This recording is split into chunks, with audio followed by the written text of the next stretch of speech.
자, 이번엔 코너는 취마의 엎어치기입니다.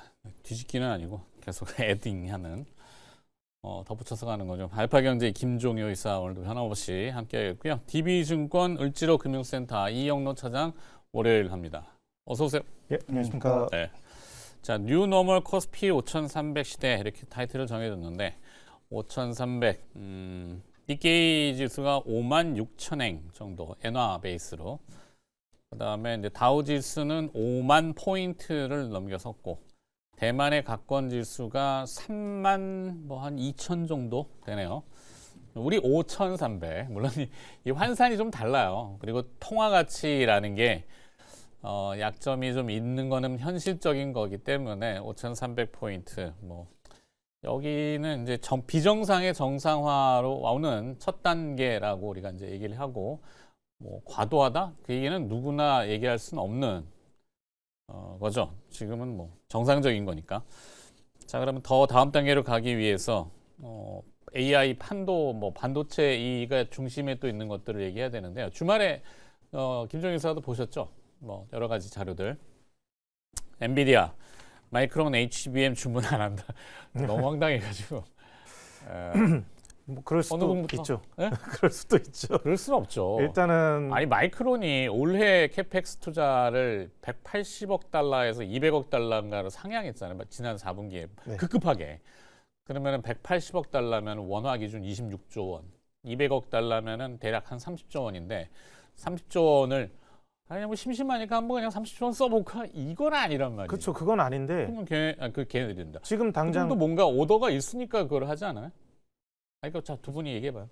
저 같은 경우는 그게 나와보세요. 일단 지금 당장 그 돈을 투입해가지고 바로 생산되는 게 아니지 않습니까? 그러면은 지금 현재 준비되는 데부터 발주가 들어간다라는 개념으로 저는 봤거든요. 네. 그래서 삼성전자가 이제 설 지나고서 양산 들어간다. 하이닉스도 어느 정도 HBM4에 대한 부분들에 대해서 준비했던 부분들. 근데 이제 마이크론이 그 준비 단계를 빠르게 진행하려고 투자에 대한 이런 부분들을 밝혔던 부분이거든요. 그럼 아직까지 삼성전자나 하이닉스에 비해서 준비가 조금 덜 된 부분, 그 시기 부분에 대해서 이런 기사가 나온 거 아닐까. 네. 예, 순차적으로 발주 나가겠죠. 일단 삼성전자가 먼저 나가고 하이닉스 나가고 뭐 마이크론 나갈 수도 그러니까 이게 있는 주도권 쟁탈전이라고 해서 뭐 사즉생 늘 얘기하는 밀리면 죽는다. 그것도 이해를 해요. 이미 패권이라는 거를 삼성전자는 하이닉스 HBM한테 HBM 뺏겼던 건 사실이니까 그거를 이제 HBM4 이후 단부터 4는 지금 거의 건너뛰는 분위기 건너뛴다라는 표현이 좀 그런가?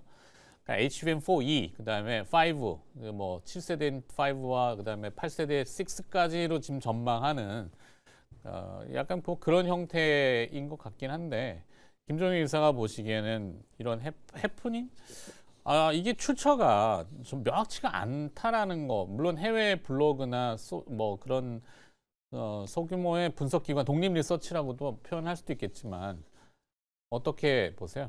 근데 그 삼성전자가 지금 가장 먼저 HBM4를 발주한다는 물량이 얼마인지도 나온 게 없잖아요. 뭐 몇만 장 이런 것들에 대한 거? 네, 그러니까 이건 뭐 지난번에도 한번 말씀드렸는데 가장 먼저 개발과 퀄 테스트가 끝나서 삼성전자가 소위 이제 하반기에 발주하기 전에 시험 물량을 먼저 냈을 가능성이 높고 네. 실제 대량 발주는 아마 5월부터일 거라고 보고 있고 5월경. 네. 그다음에 이제 SK 하이닉스나 마이크론이 둘 다 아직 퀄 테스트를 정말 통과했는지 안 했는지를 우리가 완벽하게 알 수는 없기 때문에 그런 관점에서 이제 삼성전자가 한 발 앞서가고 있는 것 정도까지만 제가 보기에 우리가 아는 것이고 마이크론도 아직 통과 못한 것으로 보이죠. 현재까지 들려오는 소식만 종합해 본다면. 네. 그러면 그걸 뭐 단정적으로 안 됐다 이렇게 얘기하는 건 제가 보기에 좀 너무 나간 것으로 볼 수 있겠습니다만 원래는 삼성전자가 빠지고 마이크론하고 하이닉스가 비중을 다 실어서 엔비디아 쪽으로 가는 게 아닌가라고 봤던 게 지금은 다 틀어지고 있는 상황이니까 어느 정도의 변화가 나타나고 있구나 정도를 봐야지 이게 뭐 판이 뒤집어져서 삼성전자가 뭐 100% 이기고 이렇게 나가는 건 제가 보기엔 무리수고 그다음에 이제 하이닉스의 핵심은 어쨌든 5월 달 정도에는 퀄 테스트가 통과가 돼서 대량으로 물량을 줘야 루빈이 만들어지는 건 주지의 사실이잖아요. 네. 만약에 그때까지 안 된다고 하면 그러면 삼성전자가 지금 3개월 정도의 테스트 기간을 거쳐서 대량 양산할 것으로 보이는데 만약에 2월 내에 만약에 통과가 잘 안 되거나 여전히 뭔가 지연되고 있다? 그러면 아마 초기 물량은 삼성전자한테 다 뺏길 수 있기 때문에 그런 부분들에 대한 주의는 필요하다 정도가 아닌가라고 좀 보고 있습니다. 결국에는 판정리를 해주는 건 엔비디아죠. 결정권은 엔비디아가 쥐고 있으니까 지금 뭐 물론 그 엔비디아에 필적하는 다른 대등한 업체들도 속도를 내겠죠. 근데 현재 이 논란의 그 중점은 엔비디아가 정리를 해주면 되는데 안 하죠. 엔비디아 입장에서 보면은 팔짱 끼고서는 좋아하겠죠. 1, 2, 3를 붙여놓으니까 가격 경쟁력도 있고, 야 이거 시키는 대로 애들 빨리빨리 올라오네. 너무 좋잖아요. 뭐 시켜놓으면은. 그러니까 하이닉스는 저번에도 말씀드렸지만 CES에서 갑자기 뜬금없이 전 세계 빅테크들 CEO들 모아놓고 우리 제품 살래라고 한 거 자체가 이상한 거죠. 에, 원래 물량이 다 엔비디아로 전량 간다고 해놓고 그렇죠. 그 물량도 모자란다고 했는데 네. 갑자기 뜬금없이 광노갑 사장이 다 불러놓고 뭔가 거기서 세일즈를 했다라고 하는 것은 네. 실제로 물량이 가든 안 가든 엔비디아 보고도 한 방 날린 거죠. 야 우리 너희가 안 사면 다른 쪽으로 물량 돌릴 수 있어. 가격을 내릴 생각을 해. 한미반도체와 똑같이 한번 경쟁한 적 있잖아요. 저는 그런 뉘앙스를 분명히 이번에 보여준 거라고 보고요. 그다음에 어떻게 보면 이건 하이닉스의 조급증일 수도 있죠. 네. 만약에 이 개발 단계에서 원C에서 약간 밀리는 그런 과정이 있다 보니까 뭐 수율은 자기네가 이긴다고 하더라도 원비가 원C보다 나쁜 건 또 주주의 사실이잖아요. 그렇죠. 그러니까 그런 측면에서 하이닉스가 움직인 게 아닌가라고 본다면은 지금 우리가 뉴스를 너무 확정적으로 보기보단 이 판이 예전처럼 하이닉스 일변도의 시장으로 가지 않는 건 분명하고 하이닉스도 마찬가지, 엔비디아도 마찬가지 서로 그 자기 이익률을 유지하기 위한 기싸움을 벌이고 있는 건 거의 좀 분명해 보입니다. 그래요. 그러니까 판이 좀 청정하다라고 하면 물론 이게 경쟁 구도기 때문에 어디나 경쟁은 다 있죠. 근데 저쪽을 깔아 뭉개야지만이 내가 올라간다라는 개념은 조금 이제 그냥 나 잘해요. 나 잘하고 있고 나는 나의 길을 가요. 내가 이제 포지셔닝하고 막 이렇게 하면은 좋은데 약간 진흙탕 싸움 같이 막 이렇게 보도들이 나가면은 보는 입장에서 보면 상당히 껄끄럽다. 그렇죠. 그죠? 네. 다 같이 잘 되고 뭐 서로 막 아까도 얘기했지만 요만한 그 빈대떡이나 피자가 이게 요만한 규모에 계속 멈춰 있으면은 이제 죽기 살기로 싸워야 되죠. 이게 점점 커지는 거 아니에요, 그죠? 얼마나 많아요. 그죠? 네. 자, 그래서 논란은 있지만 어찌 됐건 다 잘 되기를 바라는 마음이지만 삼성전자의 그 포지셔닝이나 이것은 상당히 눈에 띈다라는 거. 인정을 해줘야 되겠죠. 그렇죠. 거기 또 우리가 상식적으로 그러잖아요. 이제 뭐 지금은 베라 루빈이 됐건 블랙웰이 됐건 엄청 크잖아요. 렉도 크고 막 그거 어떻게 짊어지고 다니겠어. 그거를 휴머노이드에다가 이제 넣으려면은 줄여야 되잖아. 그죠?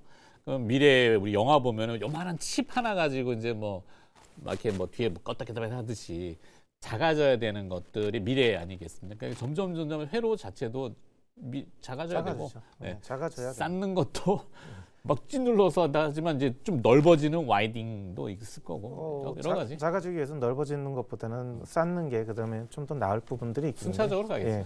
뭐 지금 뭐 이 정도 두께에서 갑자기 이 정도 두께 한다고 해서 부프의 공간에 찾는 부분들은 크게 없으니까.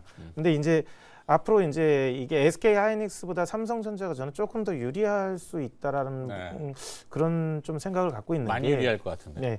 일단은 뭐 HBM을 만들기 위해서는 TSMC랑 하이닉스랑 협력 관계가 돼야 돼요. 이게 그 HBM 들어가는 메모리 반도체 부탁하면 이쪽에 가가지고 TSMC에서 다시 좀 엔비디아 그거를 갖다가 또 칩을 만들고 이런 부분들로 가야 되는데 이게 이제 턴키 방식으로 삼성전자가 이걸 다 해줄 수 있는 그런 유일한 기업, 전 세계 유일한 기업이 삼성전자다 보니까 이게 이제 향후 고도화되고 앞으로 계속 빠르게 필요로 하고 또 이제 중국하고의 이런 부분들 때문에 어느 정도의 삼성전자의 물량이 좀 더 늘어나지 않을까 이렇게 좀 기대를 좀 하고 있습니다. 뭐 한때 기업들이 전략을 그래서 내재화라는 단어를 썼잖아요. 야, 이게 누구한테 주니까 저쪽에서 뭐 제대로 안 대주고 걸핏하면은 뭐 태클리가고 뭐 미싱 나고 이러니까 주문했는데 이쪽에서 내가 물건 안에서 안 다 주면. 만들어봐 이렇게 욕심을 냈던 경우도 있는데 그것도 어느 한계가 있을 거고. 그렇죠. 자, 뭐 김종인 의사도 잘 아시겠지만 삼성도 내재화를 엄청 많이 했던 그 세메스라는 기업이 해보니 안 되는 게 있단 말이죠. 분명히. 그러니까 외주의 협업이나 이 라인이 하여튼 뭐 이건 근데 얘기가 이게 좀 외주 협업이나 이런 부분들이 지금은 공급망의 부분에 대해서 어떻게 꼭 계속 우방이 있지도 않고 네. 그리고 왔다 갔다 하는 부분들이 많이 있기 때문에 이런 좀 불확실성을 줄이기 위해서는 어떤 부분들에 대해서는 그쪽으로 좀 가야 되는 거 아닌가 네. 이렇게 좀 보여지고 있습니다. 오케이. 자, 그러면 정리를 해야 됩니다. 뭐 얘기 어떤 포인트 두 분이 뭐 주제는 이렇다 쳐도 반도체라는 주제를 던져줬을 때 저는 지난번에도 한번 살짝 말씀드렸지만 어제 그 일본 자민당이 네. 그 352석 이렇게 해가지고 본인 한 자민당 독재 체계로 이제 갈 수 개헌을 있도록 네. 이렇게 지금 나와 이게 선거 전쟁할 결과가 수 있는 국가로 나왔습니다. 바뀐다 이거. 예. 그러면은 이런 부분들에 대해서 자민당이 좀 더 그 내부의 문제를 외부에 이렇게 표출하려게 되면은 한국과의 마찰이나 중국과의 마찰 어쨌든 이런 부분들에 대해서 계속적으로 좀 더 강하게 나갈 수 있는 부분들이 나오지 않을까. 그렇게 되면은 또 이제 뭐 중국에 제안 들었던 우리 뭐 너희들 말 안 들어? 포토레지스트랑 뭐 이런 거 우리 안 준다. 이런 협박 이런 부분들도 우리는 한번 당해봤기 때문에 그런 부분들에 대한 내재화의 국산화에 대한 수요가 좀 더 늘어나지 않을까. 그래서 이제 소재단의 이런 부분들을 이제 지금 국산화가 별로 안 돼 있던 이 소재단 부분들이 좀 더 이제 탄력성이 좋지 않을까. 좀 한번 그런 스토리를 한번 짜봤습니다. 아직도 좋다. 뭐 저렇게 뚝 던져놓으면 뭐예요? 이거 뭐가 좋은 건데? 여기 뭐 어디? 동진 세미캠이나 솔브레인 이런 기업들이 케미컬? 저는 그렇죠. 어쨌든 지금 반도체를 만들기 위해서 가장 국산화가 가장 적게 돼 있는 부분들이 그쪽 부분이고 핵심 소재이기도 하니까요. 예. 저는 뭐 반도체에 대한 네, 결론을 말씀드리면 뭐 신규로 지금 가격에 공격적으로 사야 되나는 조금 고민스럽죠. 그러니까 삼성전자를 5만 원에 보유하신 분은 여기서 20만 원만 가더라도 수익률이 100% 증가하는 거예요. 네. 근데 15만 원에 사신 분은 5만 원 올라가면 30%가 넘어가는 수익률이니까 엄청난 수익률이기는 한데 과연 이제 그 정도에 만족하기 못하기 때문에 지금 코스닥에 이제 소부장 이런 종목군들을 막 급하게 끌어올리고 있는 것으로 보이는데 그때 말씀드렸던 인프라 관련주 진짜 꿈쩍도 안 하던 인프라 관련주도 최근에 다 급등하고 있어요. 그러면 지금 저는 신규로 과연 살만한 종목군들이 있나에 대해서는 좀 많이 고민스러워서 기존에 보유하신 분들이 내려올 이유는 뭐 단 하나도 없다라고 보여집니다. 그런데 신규로 이 가격에서 공격적으로 막 사야 되느냐는 저는 좀 많이 고민스러워요. 다른 종목을 찾아보면 되지 않을까? 올해 또 움직일 만한 다른 종목군들은 있지 않을까를 좀 더 고민하시는 게 저는 지금 반도체를 좋게 보지만 여전히 더 올라갈 거라고 보지만 신규 매수에서는 메리트 있는 다른 종목이 더 많지 않을까라는 게 제 생각입니다. 어떤 예를 들면 조금 힌트 뭐 계속 말씀드리고 있는데 LG전자 같은 게 1분기 실적이 과연 나쁠까요? 네. 저는 1분기 실적이 아마 대거 좋아질 거로 보고 있고요. 포스코홀딩스 같은 경우에 지금 가지고 있는 그 리튬 광산의 가치를 우리가 뭐 우리끼리는 폄하하는 것 같은데 네. 그건 과연 폄하의 대상인가 아니면 우리가 지금 잘 봐야 될 대상인가를 봤을 때 PB 0.4배에서 올라갈 만한 여력이 누가 더 많을까는 저는 그쪽이 더 많다라고 보고 있기 때문에 철저하게 신규 매수의 관점입니다. 기존에 보유하신 분들께 뭐 팔고 옮기라는 얘기가 전혀 아니에요. 신규 매수의 관점에서는 그런 쪽에 저는 메리트를 두는 게 낫지 이미 많이 올라가 버린 반도체를 고가에 사서 이거 빠지면 어떡하지를 고민하는 것보다는 저는 훨씬 낫다라고 봅니다. 네. 뭐 더 하실 말씀? 굳이 뭐 제가 뭐 반대하는 입장도 아니고 그러니까 이런 거죠. 좀 관념적인 얘기지만 저는 일단은 그 신규 투자 금액에 대해서는 네. 안전하고 작게 좀 드실 분들 같은 경우는 뭐 금리 이상의 수익 뭐 이런 올 한 해 금리 이상의 수익 안전하게 보겠다. 뭐 이런 부분들에 대해서는 좀 그런 자금들은 좀 들어가도 되지 않을까 좀 생각되고 있고요. 공격적으로. 예. 그러니까 이거죠. 저도 마찬가지 관념이지만 미국이 지금 유일한 약점들 몇 가지들이 드러났지만 반도체에는 지금 관세를 못 때리잖아요. 왜냐하면 자가 당착이 되니까 자기 발등에 자기가 도끼를 찍는 관세를 반도체에 때려버리면 자기네 쪽 가격이 올라가고 물가도 올라가고 하니까 그러면 뭘로 이거를 약간 태클 아닌 것들을 걸까? 지금 너무 잘 나가니까 특허 아닐까 특허? 그 예전에도 많이 괴롭혔던 특허 소송들을 또 남발해가지고 한국을 괴롭히는 거죠. 그러면 요는 뭐냐? 우리가 잘하는 것들의 오리지널리티가 강한 기업들, 자기 특허가 단단하고 뭐 와도 침범이 안 되는 일본 기업들이 그런 게 많잖아요. 그래서 지난번에 제가 이제 파낙이라는 기업에 대해서 막 얘기했지만 야 일본도 움직이는구나. 일본도 이제 무슨 그런 뱅크 소프트방하고 막 자본을 결합해가지고 막 움직이는 것들이 너무 지금 아까 일본 자민당 얘기했지만. 그러니까 우리의 경쟁력이 진짜 뛰어난 것들 회사들 이런 걸 찾아가지고 선택해 놓으면 좀 안전하지 않을까? 근데 우리가 원천 기술을 갖고 있는 기업이 뭐 아시다시피 거의 전무하다시피 하기 때문에 그러니까 LG전자가 뭐 2만 개 특허 갖고 있고 삼성전자도 2만 개 특허를 갖고 있다고는 하지만 로컬에서 아니 글로벌리하게 글로벌하게 그런 특허를 갖고 있다고 하지만 그 특허가 그러면 방금 말씀하셨던 옛날에 특허 괴물들이 맘먹고 달려들면 방어할 수 있을 정도의 특허 수준인가는 또 아니잖아요. 그다음에 이 기술 특허라고 하는 게 워낙 범위도 넓고 미국은 또 법정 싸움하면 뭐 전 세계에서 1위 가는 국가니까 그러니까 그런 측면에서 압박이 들어올 수 있는데 저는 그 압박도 미국의 자가당착이라고 봅니다. 그렇게 네. 압박해서 예를 들어서 삼성전자가 우리 못 만들겠어라고 들어 누우면 그러면 그걸 해결해 줄 대안이 과연 TSMC하고 삼성전자 빼면 있냐? 없다라는 거고요. 그다음에 TSMC가 애플과 붙어서 성장했던 것처럼 삼성전자도 지금 비메모리 단에서는 테슬라랑 붙어서 성장 모델을 갖고 가고 있는 것이니까 미국에서. 네. 그런 측면에서 아마 그런 특허 관련된 뭐 이슈들은 좀 피해갈 수 있지 않을까 이렇게 좀 보고 있습니다. 알겠습니다. 자, 그다음에 두 번째 짧게 좀 가봐야 되는데 주말에 또 있었어요. 빗썸의 비트코인 오지급 사태. 와, 예전에 우리 왜 넷마블이 뭐 그 했던 고스톱이나 포커 한 번쯤은 재미삼아 해보신 분들이 있는데 뭐 와 포커머니 뭐 5조씩 막 가지고 있으면은 야 그 출금해 빨리 이렇게 우스갯소리로 그게 지금 현실로 나타났어요. 자, 비트코인 한 번씩 지갑은 열어보셨을 것 같은데 있던가요? 아니요, 없습니다. 에이 왜 그랬어요? 그 이벤트에 신청을 하고 그랬어요. 자 이게 이제 무슨 일인지 잘 모르겠습니다만 어떻게 지금 갈 것 같아요? 뭐 이거는 솔직히 뭐 잘 모르겠어요. 스테이블 코인. 스테이블 코인 같은 경우는 어쨌든 이거 비트코인이나 이런 이더리움 이런 부분하고는 좀 다른 개념이니까요. 네. 어쨌든 금융 결제 시스템의 하나의 패러다임으로 이제 바뀌고 있는 부분들이고 원화 스테이블 코인이나 달러 스테이블 코인 좀 제가 작년에 한번 이거를 말씀드렸던 건데 달러 스테이블 코인은 어쨌든 달러 베이스 개념으로 해가지고 1대1 매칭 시켜가지고 하겠다라는 거고 네. 원화 스테이블 코인도 원화에 대한 거를 갖다가 하는데 이거를 갖다가 국제 간 거래라든지 이런 은행 간 거래 부분들에 대한 이 부분들을 중간 단계를 생략한 거래 부분들로 보면 되는 거지. 네. 원화랑 달러에 대한 기본적인 화폐에 대한 이런 부분들을 그대로 갖고 가면서 이게 암호화폐화 시켜가지고 국제 간 금융 개인 간 거래 부분에 대해서 이제 좀 더 안전하고 원활하게 할 수 있도록 하는 그런 장치로 가는 그런 장치인 걸로 저는 생각을 하고 있거든요. 그래서 어쨌든 스테이블 코인이라는 것 자체로는 바뀝니다. 그러면은 이거에 대해서 주도하고 지금 준비하고 있는 거 결제 시장 우리가 뭐 핸드폰이든 뭐 이제 이런 걸로 갖다가 결제를 하고 뭔가를 물건을 재화를 구매할 때 결제를 하지 않습니까? 이게 스테이블 코인 형태로 거래가 되는 거기 때문에 이런 것들을 준비하고 있는 뭐 다날이라든지 그래서 오늘 그런 쪽도 이제 좀 많이 움직이는 거 아닌가 이렇게 좀 생각하고 있습니다. 네, 김종인 사는 어때요?